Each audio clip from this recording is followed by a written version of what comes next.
Hi everyone, welcome back to Ultrasound Unplugged. I'm Destiny, I'm your host, and you're listening to Franchise Fridays.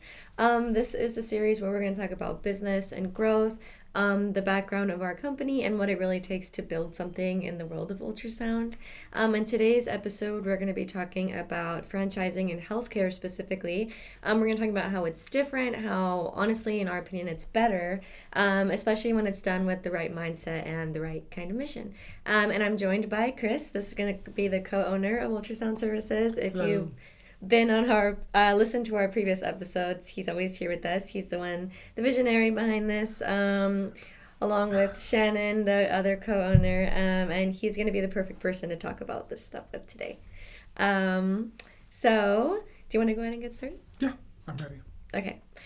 Since we're going to be talking about healthcare franchising, my first question to you is going to be, why do you think that franchising in healthcare is gaining traction in the world right now?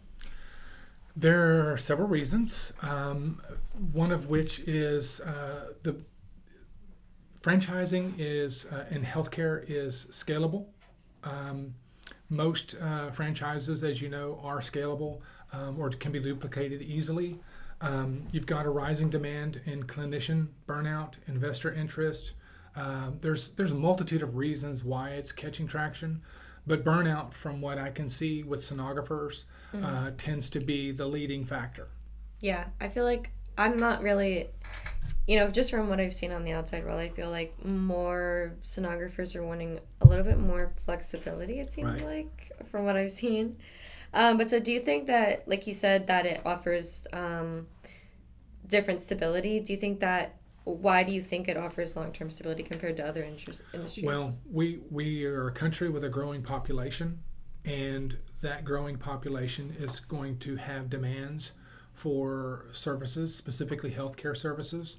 And so as that demand grows, so should we, assuming we can provide those necessary services to that population. And so this actually is a really good opportunity for us to be in the right place at the right time to offer those services to those potential patients and clients. Mm-hmm.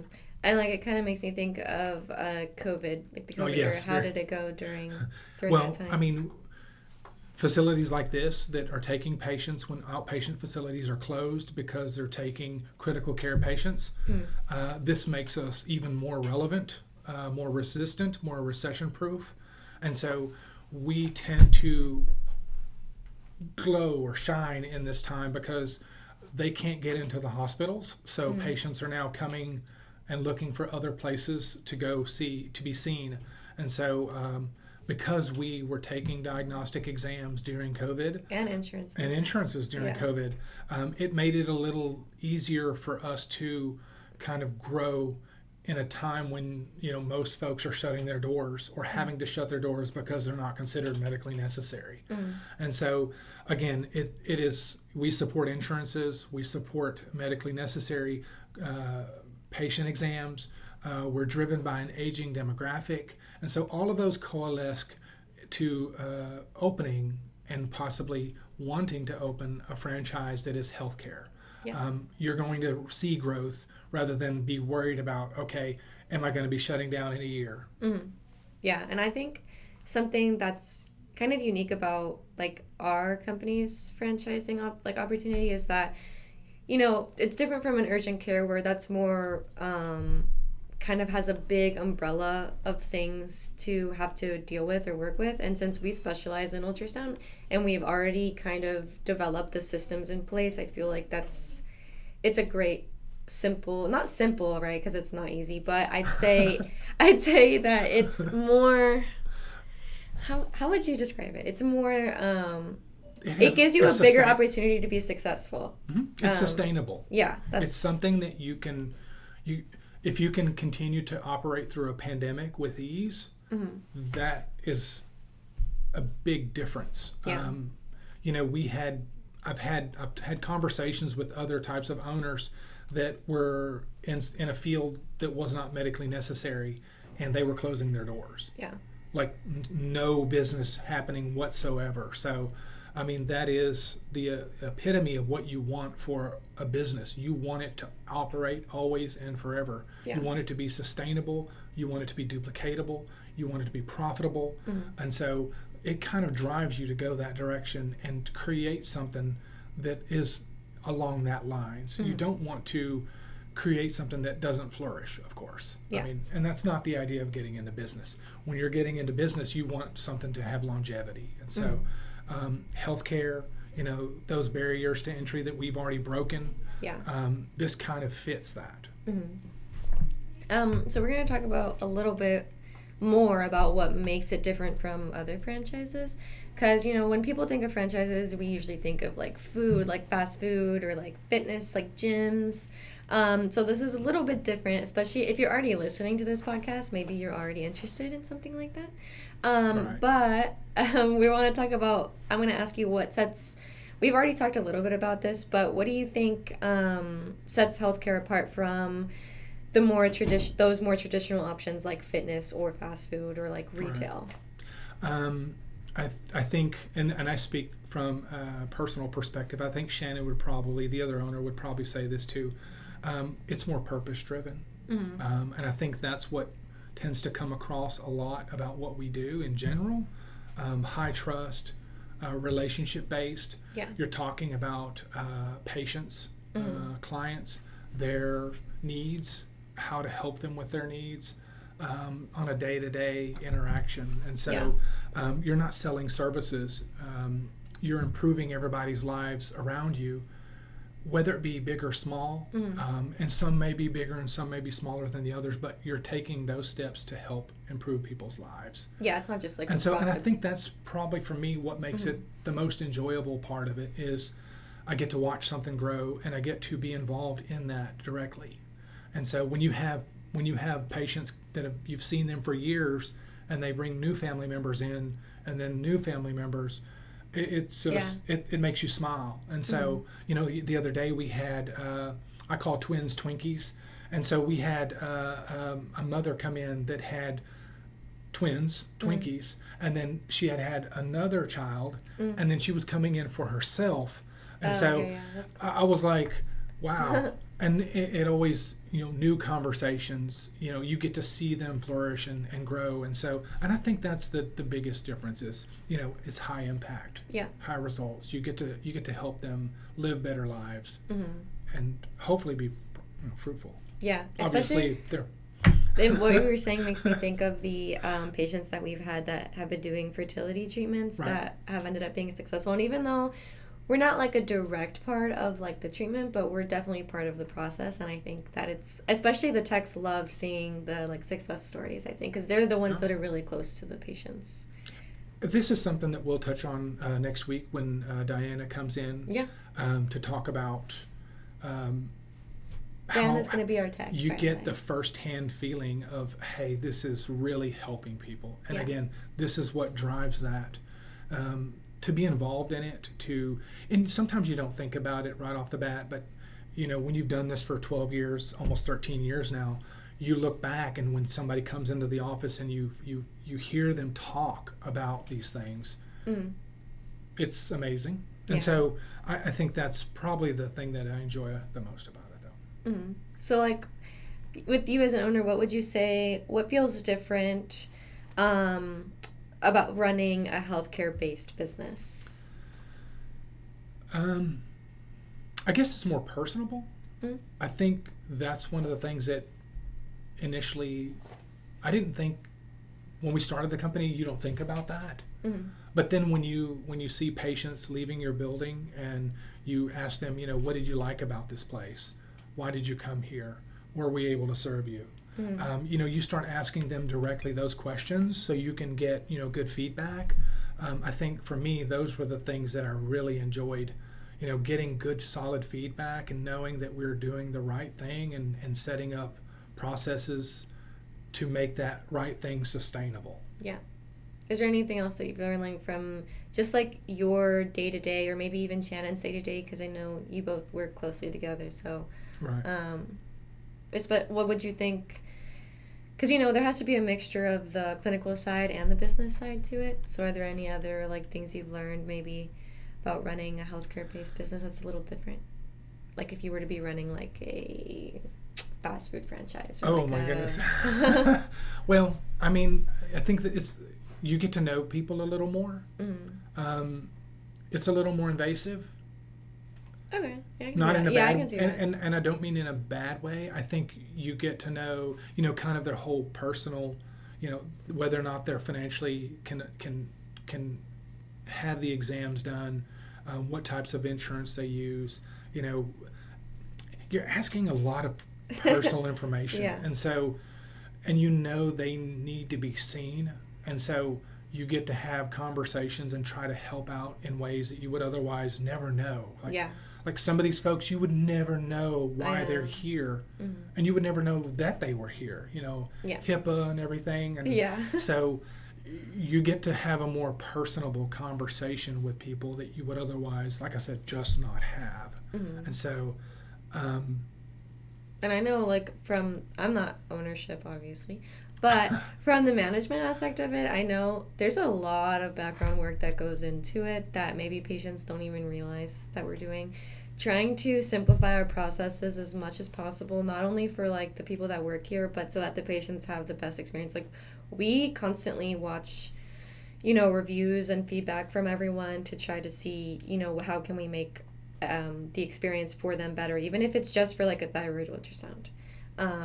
And also like with insurances or with our payment options and all those things, like I think you have to be really conscious of, like you said, the purpose of trying to actually help people while still owning a business.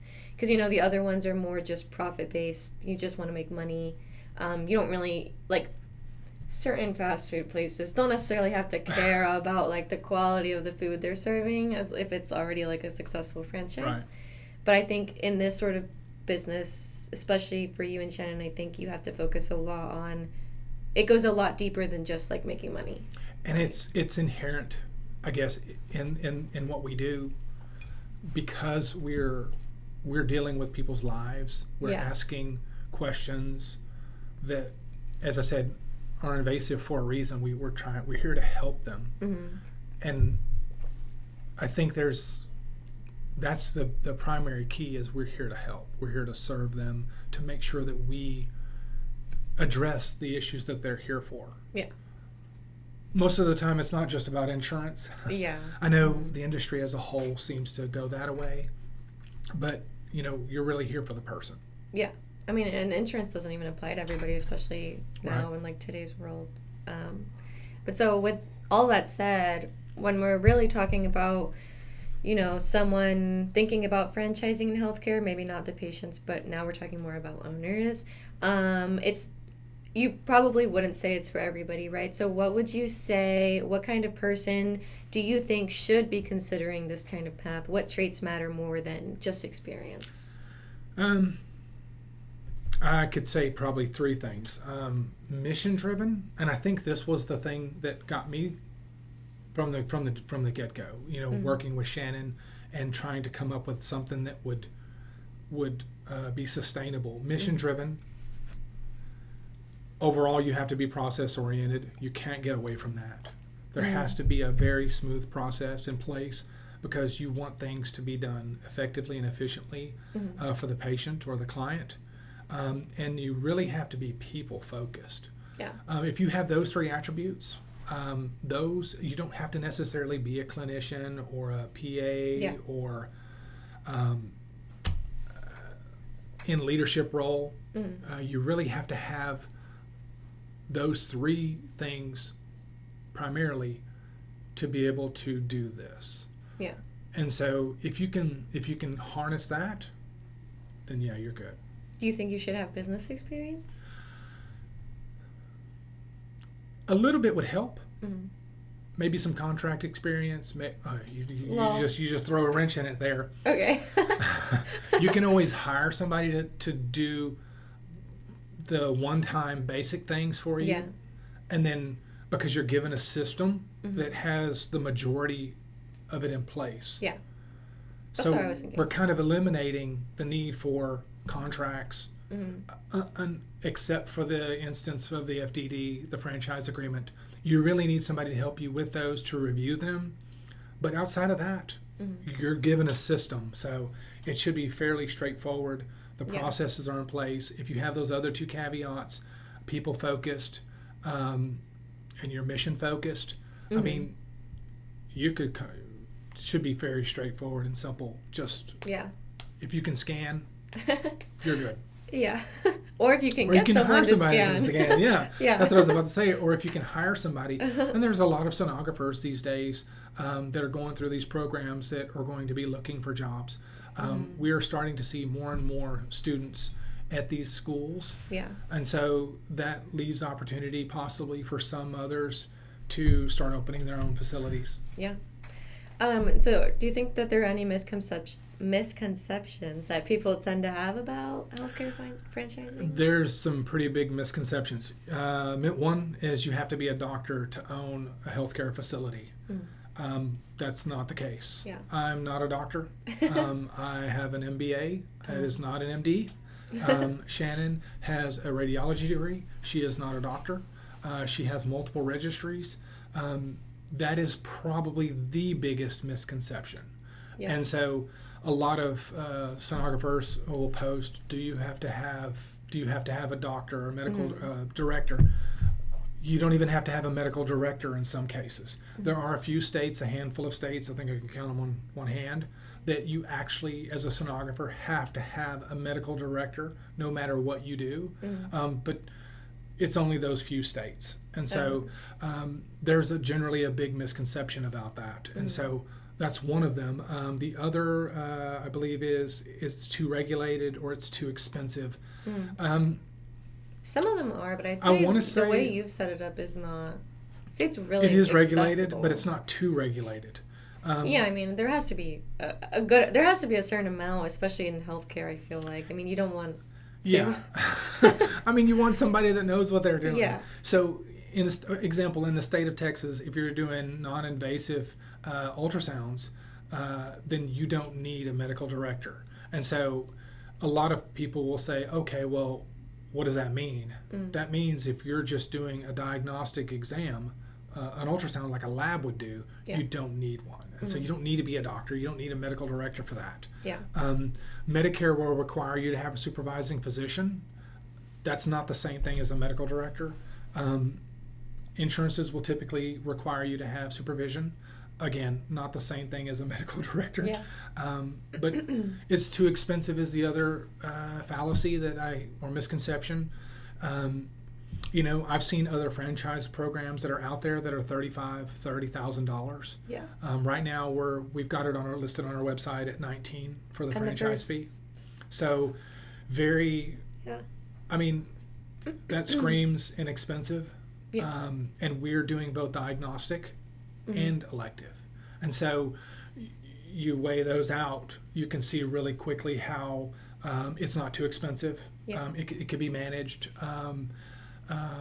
So those are the three, probably the main three that I would say that are misconceptions. Yeah, I would agree with you. And then if you're interested in learning a little bit about maybe insurance like misconceptions or information about that, he actually had a live recorded on Facebook last weekend. So if you're interested in that, you should go watch that. But when we talk about healthcare franchising again, when you do it right, why do you think that it can be better for communities or for patients or maybe even for owners? Oh, that's easy. Access is the first and foremost. It gives everybody access to services that may be higher priced at some of the big boxes. Improves quality of care. We're not running hundreds of thousands of people through our facilities. Yeah. We're a much smaller facility. We have time and patience to treat patients. And so a little more hands-on from a customer service perspective. And so I think that's one of the things that patients and clients like. Yeah. It builds a more meaningful relationship with the local communities, with providers that are in our area. They get things done quicker. especially since it's a little more cost effective too. Yeah, and I think if it's like a franchise, if people know your brand and they know who you are, they maybe won't have as much trouble knowing where to go when they do need something. Right. If I knew about this and I knew the brand and I lived in like Austin and we had someone like something in Austin, then I would know exactly where to go when I needed something. Right. So I think that's also helpful. It really does create a win-win situation for everybody. Patients get good care. We have access in the communities. Owners have purpose. And I think that's one of the things that I love about this the most is it gives us purpose. We wake up, both Shannon and I as owners, wake up on a daily basis knowing that we're going to be helping people that need it because it's medically necessary. Although electives are not medically necessary, it is still a fun part of the day that adds to it. And so we're doing our best to grow what we do, and this is the direction that we've chosen to franchise. So. And so for someone who's listening or who's interested but not necessarily sure where to start, what advice would you give them? What's the first step they should take to explore this path? Franchising. We have that on our website, www.ultrasound-services.com. Click on franchising. Franchising page is pretty new for us. There is an initial application. Ask you a few bits of questions about your background, how well you've done, what you do, where you're looking to go. The franchise initial application will allow us to get just a smidge of insight about you and how well you can possibly work within a franchise system. And then once we get that, you will get an email for a follow-up call. We'll then schedule that. Do you have advice for those people before they apply or like before they get on the call? Know what you want to do. Yeah. Be prepared to ask and answer questions, and not just from us to you, but you to us. Franchising is a big step. It requires a lot of thought. It requires a lot of research. From a business perspective, it requires a lot of research. The documents for the FDD is over 200 pages long, so we're not talking about something that is going on the whim. It's not going to be easy. Yeah. If you think it's going to be easy to read, I suggest you reconsider. Reconsider, yes. No, just we can walk you through the FDD with any questions you have, and you're going to have questions without a doubt, but we still need a little bit of information to make sure that it's a good fit for both you and us. And so that would be the first thing to do, would be to go onto our website, fill out the quick initial application, and then we'll get an introductory call or a discovery call sent to you.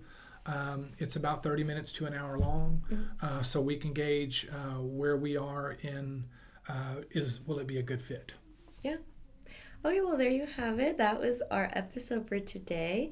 Franchising in healthcare is not just a business opportunity. It's about building something that actually matters, more than, certain other things, I would say. And it's in a space that will always be needed. So that really gives it a long-lasting purpose and mission. And Chris, thanks for breaking all that down for us today. Yeah, thank you.